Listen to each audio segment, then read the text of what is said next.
আমাদের হাদি খুব শখ করে, খুব স্বপ্ন দেখে বলতো আমরা মেরুদণ্ড সোজা করে দাঁড়াবো।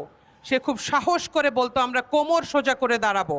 তার সেই সাহস আজকে আমরা সবাই আমাদের হৃদয়ে গেঁথে নিয়েছি। যে শিক্ষক তাকে বলেছিলেন তুমি কখনো সামনের ডেস্কে বসবে না, সব সময় তুমি পেছনের ডেস্কে বসবে, সেই শিক্ষককে আমি বলতে চাই আপনি অনেক পেছনে না, আপনি নিচু স্থানে চলে গেছেন।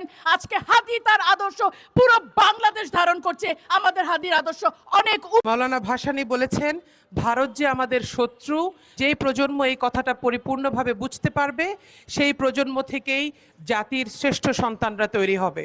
বাংলার আরেক সূর্য সন্তান শেরে বাংলা একে ফজলুল হকের কথা, যিনি বলেছিলেন যখন তোমরা দেখবে দাদারা আমাকে অপছন্দ করবে তখন বুঝবে আমি সঠিক পথে আছি। ঠিক একইভাবে মাওলানা ভাসানী বলেছেন ভারত যে আমাদের শত্রু, যেই প্রজন্ম এই কথাটা পরিপূর্ণভাবে বুঝতে পারবে সেই প্রজন্ম থেকেই জাতির শ্রেষ্ঠ সন্তানরা তৈরি হবে। আমি ঘুরনি, আমি পথ সম্মুখে যাহা পাই যাই চূর্ণি, আমি নিত্য পাগল ছন্দ, আমি আপনার তালে নেচে যাই, আমি মুক্ত জীবন আনন্দ, আমি হাম্বি, আমি ছায়ানট, আমি হিন্দল, আমি চলচঞ্চল টমকি চমকি, পথ যেতে যেতে চকিতে চমকি, পিঙ্কি আদি তিন্দল, আমি চপলা চপল হিন্দল, আমি তাই করি ভাই যখন চাহে মন যা করি, শত্রুর সাথে গলাগলি, ভাই মৃত্যুর সাথে পাঞ্জা, আমি উন্মাদ, আমি ঝঞ্ঝা, আমি ভিতিয়ে ধরিত্রীর বলবীর চির উন্নত মানুষের। তার ইনকিলাব জিন্দাবাদ স্লোগানটাও হয়ে গেছে পুরো দেশের দশের। সেই স্লোগানের শব্দে কেঁপে উঠছে দিল্লিও। জীবিত হাদির চেয়ে মৃত হাদিতেই তাদের আরো বেশি ভয়। ঢাকার ইনকিলাবের ধ্বনিতে দিল্লির সাউথ ব্লকে মহাচিন্তা। বিপ্লবীর মাথায় সব সময়ই তাক করা থাকে বন্দুকের নল, রক্ত পিপাসু হয়ে থাকে আততায়ী বুলেট। ঠাঁই নিলেন বিদ্রোহী কবি কাজী নজরুল ইসলামের পাশেই। করার শক্তি আমাদের নাই, আমাদের বাচ্চাদের বাঁচতে দিন। প্রশাসন সজাগ হবে কবে? আর কত মৃত্যু আমার বাচ্চাদের দেখতে হবে? সিইসি প্রধান হাদির মৃত্যুকে বললেন একটি বিচ্ছিন্ন ঘটনা।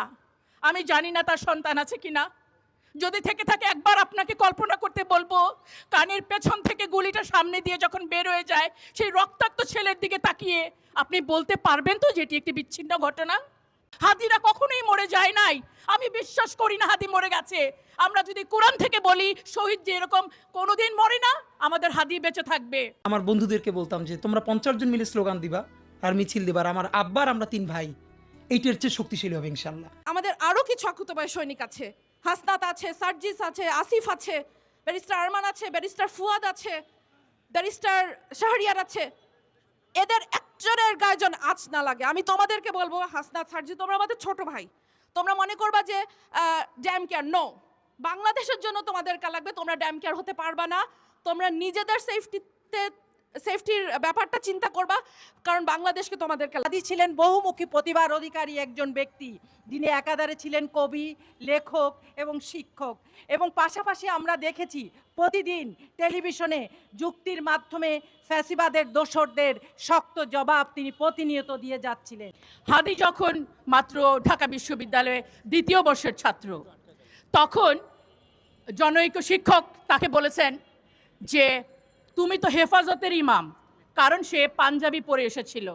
মৃত্যুর আগের দিন পর্যন্ত সে তার ইউটিউবে ভিডিওগুলো দেখবেন, বলেছেন যে হেফাজতের ইমাম হিসেবে যেন আল্লাহ আমাকে কবুল করে। দ্যাট মিনস ইসলামের হেফাজত বলে কোনো কথা না। যে শিক্ষক তাকে বলেছিলেন তুমি কখনো সামনের ডেস্কে বসবে না, সব সময় তুমি পেছনের ডেস্কে বসবে, সেই শিক্ষককে আমি বলতে চাই আপনি অনেক পেছনে না, আপনি নিচু স্থানে চলে গেছেন। আজকে হাদি তার আদর্শ পুরো বাংলাদেশ ধারণ করছে। আমাদের হাদির আদর্শ অনেক। আমি ক্ষুদিরাম দেখি নাই, আমি আজাদ দেখি নাই, আমি হাদিকে দেখেছি। হাদি ছিল একটি বিপ্লবী নেতা কাকে বলে আমরা হাদিকে দেখে শিখেছি। যারা বারবার আধিপত্যের কথা বলে আমাদের দেশকে অস্থিতিশীল করতে চায়, আমরা তাদের দাঁত ভাঙা জবাব দিব। আল্লাহর কসম করে বলছি আমরা হাদি ভাইয়ের আদর্শকে আমাদের বুকে ধারণ করব, লালন করব।